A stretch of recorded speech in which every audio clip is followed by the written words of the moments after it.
तो नमस्ते दोस्तों, कैसे हो? आई होप कि आप सब बढ़िया होंगे। तो आज की एक और नई वीडियो के अंदर आप सभी का स्वागत है। तो आज की इस वीडियो के अंदर हम बात करने वाले हैं इंट्राडे के ऊपर एक स्ट्रेटजी, इंट्राडे ट्रेडिंग स्ट्रेटजी के बारे में। मैं एक स्ट्रेटजी बताना चाहता हूं, पर वो एक आपको बेसिक्स सब कुछ पता होना चाहिए। क्या होता है कैंडल स्टिक वगैरह वगैरह, कैंडल स्टिक क्या होता है, सपोर्ट रेजिस्टेंस क्या होता है। अगर आपको ये नहीं पता है तो आप मेरी बेसिक सी वीडियो जाकर देखो, वहाँ से आपको पता चल जाएगा कि ये चीज़ें क्या होती है। अगर आप एडवांस लेवल पे हो, अच्छा खासा स्विंग ट्रेडिंग से, इन्वेस्टमेंट से अच्छा पैसा कमा रहे हो, तब आपको इंट्राडे ट्रेडिंग के अंदर आना चाहिए। बाकी आपको इंट्राडे ट्रेडिंग के अंदर कदम नहीं रखना चाहिए। एक बार आप स्विंग ट्रेडिंग करो, इन्वेस्टमेंट करो अच्छा खासा, उससे आपको बहुत सी चीज़ें पता चल जाएगी क्या होता है, किस तरीके से वर्क करता है। तो ये video only for advance level पे है इंट्राडे ट्रेडिंग के ऊपर, क्योंकि मैं यहाँ पर कोई इंडिकेटर के ऊपर बात नहीं करने वाला, मैं प्राइस एक्शन के ऊपर बात करने वाला हूँ। क्योंकि मेरे को पता है कि इंडिकेटर एक भी प्राइस एक्शन को ही फॉलो करते हैं, समझ रहे हो, प्राइस को फॉलो इंडिकेटर करते हैं। ऑप्शन चेन भी जब वर्क करेगी जब किसी का पैसा आएगा, पर सबसे पहले पैसा यहाँ पर दिखता है कि किसी ने पैसा डाला है, भाई ऊपर नीचे हुआ है, तो इसमें प्राइस एक्शन का पता होना चाहिए। तो हम प्राइस एक्शन बेस्ड स्ट्रेटजी है, यहाँ पर हम सपोर्ट रेजिस्टेंस या सप्लाई डिमांड जोन के बारे में हम बात करेंगे। तो इससे हम पता करेंगे किस तरीके से मार्केट मूवमेंट कर सकता है। ये वीडियो पहले ही मैं डिस्क्लेमर दे रहा हूँ कि एडवांस लेवल पर, और this video is only for educational purpose, do not for buying and cell recommendation. तो चलिए हम इस वीडियो पे आगे बात करते हैं। जैसा कि आपको मैंने रिलायंस के बारे में बताया किस तरीके से रिलायंस के अंदर आपको काम करना है। तो देखो, रिलायंस के अंदर यहाँ पर मार्केट एक रेंज के अंदर फंसा हुआ था। अब इस रेंज के कारण मार्केट के अंदर किसी कारणवश यहाँ पर सेलिंग आई, तो सेलिंग आई तो प्राइस नीचे की तरफ आई, नीचे की तरफ आके यहाँ पर प्राइस ने क्या किया है, सपोर्ट लिया है। आप मेरी मार्केट एनालिसिस वीडियो देखो, उससे आपको बहुत कुछ चीज़ें सीखने को मिलेगी। तो इसने किस लेवल पर सपोर्ट लिया, तो इस लेवल पर यहाँ पर सपोर्ट लिया। यहाँ पर एक राउंड नंबर आपको दिख रहा होगा 700 का, तो आप यहाँ से एक राउंड नंबर को पकड़ के देखो, बिल्कुल इतना मतलब समझो कि बिल्कुल अपन एडवांस लेवल पर बात कर रहे हैं। तो यहाँ पर अपन ने क्या बनाया, एक बॉक्स पैटर्न बनाया। ये क्या है, एक सप्लाई जोन है। क्या है, डिमांड जोन है, सप्लाई का डिमांड जोन है। यहाँ पर बायर एक्टिव होते हैं। तो यहाँ पर जैसे प्राइस जब तक इसके नीचे नहीं निकलता है या इसके नीचे क्लोजिंग नहीं देता है, तब तक प्राइस का नीचे आने की प्रोबेबिलिटी ना के बराबर की है। अब यहाँ पर अपन क्या करेंगे, अब यहाँ पर अपन ने एक अच्छी सी डिमांड जोन क्रिएट कर दी। अब यहाँ से हम ऊपर की तरफ जाएंगे, और यहाँ पर आप मान के चलो कि अब ये नीचे की तरफ आएगा, तो यहाँ पर अपने को कोई मोमेंटम देखने को नहीं मिलने वाला है। हमको भी पुट साइड के अंदर ट्रेड नहीं मिलने वाला है जब तक ये 26,700 के नीचे नहीं निकलता है। हम ट्रेड ले सकते हैं, पर वो एकदम फास्ट मोमेंटम नहीं होगा। तो यहाँ पर फास्ट मोमेंटम तब होगा जब इस रेंज के नीचे निकलेगा। जब तक अब ये एक रेंज के अंदर फंसा हुआ है, नीचे से भी ऊपर से भी आप देखोगे तो ये रेंज एक नैरो होती जा रही है। अगर आपको प्राइस एक्शन नहीं पता है तो आप कमेंट कीजिए, मैं इसके ऊपर एक वीडियो बनाऊंगा, एक पूरी सीरीज बना देंगे अपन प्राइस एक्शन के ऊपर। देखो, फ्री में चीज़ें मिल रही तो इसकी एजुकेशन पे इसको थोड़ा रेस्पेक्ट कीजिए इस चीज़ का। और आपको ये चीज़ें पेड कोर्स के अंदर भी नहीं मिलने वाली है, जो चीज़ें मैं अभी आपको सिखाने की कोशिश कर रहा हूँ। क्योंकि और अपने को फुल रिस्क फ्री होकर चलना है, रिस्क लेकर कभी भी मार्केट के अंदर काम नहीं करना है। मतलब रिस्क अपने सबसे पहले कैपिटल को प्रोटेक्ट करो, आपको चांसेस होना चाहिए कि ज़्यादा प्रोटेक्शन मिल सके।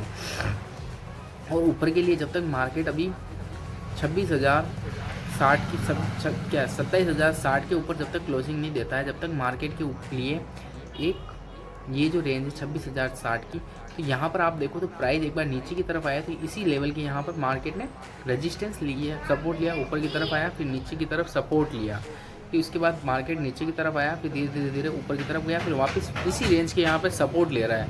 तो यहाँ से वापस ऊपर की तरफ अब इस रेंज के अंदर फंसा हुआ। जब तक इस रेंज के बाहर नहीं निकलता है तो यहाँ पर कोई भी मोमेंटम आता हुआ हमको देखने को नहीं मिल सकता। अब यहाँ पर हमारा सिंपल सा क्या काम होता है, हमने रेंज वगैरह ड्रॉ कर लिए। अब मार्केट कहाँ पर ओपन होता है, कैसे क्या होता है, मॉर्निंग में मार्केट कहाँ ओपन होता है, अगर गैप डाउन ओपन हो जाता है तो वापस क्या होगा, इन सेलर के नुकसान हो रहा होगा, तो वो अपने प्रॉफिट को बुक करेंगे, तो ऊपर की तरफ प्राइस जाएगी, तो वापस तो नीचे की तरफ ऊपर आ सकता है। तो एक रेंज के अंदर फंसा हुआ, जब तक इस रेंज से नहीं निकलता है तब तक मार्केट के अंदर कोई मोमेंटम आता हुआ देखने को नहीं मिल सकता है। तो अब जैसे कि प्राइस यहाँ पर आती है, अगर यहाँ पर आके सस्टेन करती है, एक ड्रॉ मार्क लगाते हैं, अगर प्राइस आप मान के चलो कि इसी लेवल की यहाँ पर ओपन होती है रिलायंस के अंदर, अब ये धीरे धीरे ऊपर की तरफ जा रही है प्राइस, अब यहाँ पर जाके सस्टेन कर रही है एक दिन 2 दिन या पूरा एक दिन, फिर इसको धीरे से निकालती है एकदम फास्ट, तो हमको यहाँ पर एक मोमेंटम आता हुआ देखने को मिल सकता है। फिर वापस यह प्राइस इसके पास में नीचे की तरफ आती है, तो फिर वापस यहाँ पे ग्रीन कैंडल बनती है, कैंडल स्टिक पता होना चाहिए, ग्रीन कैंडल बनती है, तो वापस यहाँ पे बायर एक्टिव होंगे, तो प्राइस को ऊपर ले जाने की कोशिश करेंगे। इसी प्रकार अभी नीचे है, नीचे के लिए हमारे पास क्या इम्पोर्टेंट सपोर्ट बना हुआ है। जब तक ये सपोर्ट नहीं टूटता है तो सपोर्ट 700 तक यहाँ से टूट भी जाएगा, यहाँ से प्राइस नीचे की तरफ जाएगी तो 40 पॉइंट या 30 पॉइंट नीचे जा रही है, तो कम नहीं है। 30 पॉइंट भी आप कैप्चर करते हो तो अच्छा रिटर्न कमा सकते हो। 10% होता है 30% भी, ठीक है। तो यहाँ से नीचे की तरफ 10% नहीं होता है, मतलब कम होता है, पर आप इंट्राडे ट्रेडिंग करोगे तो उसके लिए आपके पास लेवरेज का इस्तेमाल करोगे तो अच्छा रिटर्न कमा सकते हो। बाकी 3% होता है, तो यहाँ से आपको यहाँ पर सस्टेन करनी चाहिए। थोड़ा आवाज़ कोई भी होता है, कभी भी प्राइस सस्टेन करके तोड़ती है ना तो उसका मोमेंटम फास्ट होता है। कभी भी डायरेक्टली ऊपर की तरफ जा रही है, यहाँ से ओपन होते डायरेक्ट ऊपर की तरफ निकल रही है, शक शक शक इस तरीके से, तो प्राइस के आपको ट्रैप होने के सिनारियो ज़्यादा हो जाएंगे। अगर आपकी बाइंग यहाँ पर हुई कभी और किसी दिन मार्केट वहाँ से ही रिवर्स हो गया, जैसे कि ये यहाँ पर बड़ी कैंडल बनी, यहाँ पर बड़ी कैंडल बनी, अगर आपने यहाँ पर एंट्री करी और ये प्राइस यहाँ पर इतनी नीचे आ गई तो आप यहाँ पर रुक नहीं पाओगे। आपका पैसा जाता हुआ दिखेगा तो आप एग्जिट करोगे, और फिर ये वापस इतनी रैली करी पर धीरे धीरे नीचे ही आना है। कभी भी मार्केट अपनी सस्टेन करके ही तोड़ता है, एकदम कभी भी फास्ट मोमेंटम के साथ कभी भी नहीं तोड़ता है सपोर्ट एंड रेजिस्टेंस को। तो आया आपको कुछ समझाने की कोशिश करी मैंने, अगर आपको समझ में आया तो वीडियो को लाइक करो यार, एक बार वीडियो को पोस्ट करो। अब आप प्रीवियसली पीछे भी जाके देखोगे तो कभी भी मार्केट ने कोई भी लेवल तोड़ा है, अगर ये देखो एक रेंज है तो यहाँ पर डायरेक्टली प्राइस नीचे आके नहीं तोड़ के गई है, यहाँ पर एक रेंज बनी है, फिर रेंज के बार बार इसके टच किया 3 बार, फिर एकदम डायरेक्ट मार्केट नीचे की तरफ खुला, थोड़ा ऊपर जाने के बाद फिर सेलिंग आई। अब ये मार्केट के अंदर मॉर्निंग के अंदर किस तरीके से मार्केट मूव करता है, इसके ऊपर अपन एक और वीडियो बनाएंगे कि कभी सबसे इंपॉर्टेंट होता है ट्रेंड क्या डायरेक्शन के अंदर चल रहा है। ट्रेंड अपना डाउन साइड डायरेक्शन में चल रहा है, अभी कौन सा डायरेक्शन में चल रहा है, डाउन डायरेक्शन में, डाउन, फिर एक स्विंग आई लो हाई की, फिर उसके बाद वापस मार्केट एक डाउन डायरेक्शन में चल रहा है या एक साइडवेज जोन के अंदर चल रहा है। अब ये जोन डिसाइड करता है कि मार्केट किस तरीके से मूवमेंट कर सकता है। अगर ये जोन का ब्रेकआउट ऊपर की तरफ होता है तो धीरे धीरे प्राइस ऊपर की तरफ जाएगी। अगर इस जोन का ब्रेकआउट नीचे की तरफ होता है तो सबसे पहले प्राइस एक बार यहाँ पर आके 27,027 पे रुकने की कोशिश करेगी, कि 2727 पर रुकने की कोशिश करेगी। फिर उसके बाद हमारे लिए यह 2727 या 2720 ये इंपॉर्टेंट सपोर्ट है।